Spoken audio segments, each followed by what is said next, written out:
அனைத்துலக சினிமா ரசிகர்களுக்கு சினிமா கொட்டகையின் அன்பான வணக்கம்.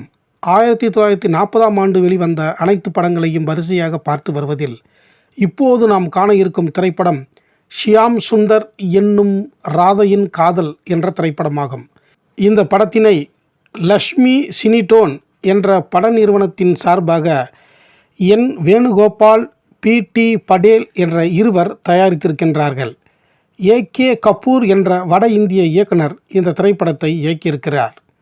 ஒளிப்பதிவை ஜி.எல். மோலே என்பவரும் எடிட்டிங்கை கே. சேகர் என்பவரும் செய்திருக்கிறார்கள்.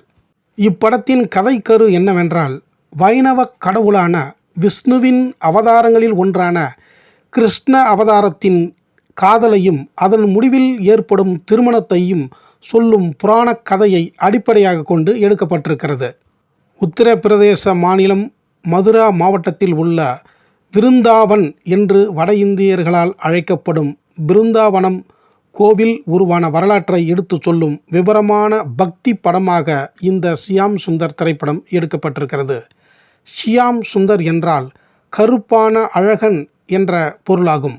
ராதையை மணக்க கிருஷ்ணதாஸ் என்று அழைக்கப்படும் ஷியானந்த பிரபு ஒரு கோவிலில் கடவுள் புகழை பாடிக்கொண்டு சேவை செய்து வருகிறார்.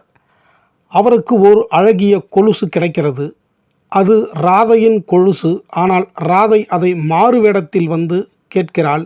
அந்த கொலுசை ஷியாமனந்த பிரபு உரியவரிடம்தான் தருவேன், உங்களிடம் தரமாட்டேன் என்று அடம் பிடிக்க அவருக்கு பல சோதனைகளை ராதை கொடுத்து பிறகு கொலுசை அவரிடம் பெறுவதுடன் திருமணமும் செய்து கொள்வதாக இந்த திரைப்படம் முடிகிறது. இந்த திரைப்படம் வட இந்திய கடவுளின் பக்தியை சொல்லும் கதை என்பதால் கோலாம்பூரில் உள்ள ஹான்ஸ் பிக்சர் ஸ்டுடியோவில் அரங்கங்கள் அமைத்து இரவு பகல் படமாக்கப்பட்டது. இந்த படத்தில் நடித்த நட்சத்திரங்கள் மாஸ்டர் ராஜு, சி.எஸ். கிருஷ்ணன், எஸ். நாத், திருமூர்த்தி, ஜானகிராம், கல்யாண சுந்தரம், கோபால் ஆகியோருடன் கே. தவமணி தேவி, கல்யாணி அம்மாள், ருக்மணி தேவி, கே. பாய், எம்.எஸ். விஜயால், கோகிலா தேவி ஆகியோர் நடித்திருக்கிறார்கள். பி. அனுமந்தராவ் எழுதிய பாடல்களுக்கு H.R. பத்மநாப சாஸ்திரி அவர்கள் இசையமைத்திருக்கிறார். இந்த திரைப்படத்தில் கே. தவமணி தேவி அவர்கள் ராதையாக நடித்ததுடன் கிருஷ்ணனுக்கும் ராதைக்கும் இவரே பின்னணி குரலில் பாடல்களை பாடியிருக்கிறார். அதாவது 2 வேடங்களுக்கும் தனித்தனியாக குரலை மாற்றி பாடி அற்புதமாக வென்றிருக்கிறார். இதை அன்று அனைவரும் பாராட்டியிருக்கிறார்கள். அதை இப்போதும் நீங்கள் இசைத்தட்டுக்களில் கேட்கலாம். இதுவரை இந்த ஷியாம் சுந்தர் அல்லது ராதையின் காதல் திரைப்படத்தினை சினிமா கொட்டகைக்கு வந்து பார்த்த அனைத்து கலைநேச நெஞ்சங்களுக்கும் என் நெஞ்சார்ந்த நன்றியை தெரிவித்துக் கொண்டு, இனி இதே 1940ஆம் ஆண்டு வெளிவந்த மற்ற அனைத்து படங்களையும் அடுத்தடுத்த வீடியோவில் தொடர்ந்து பார்ப்போம்.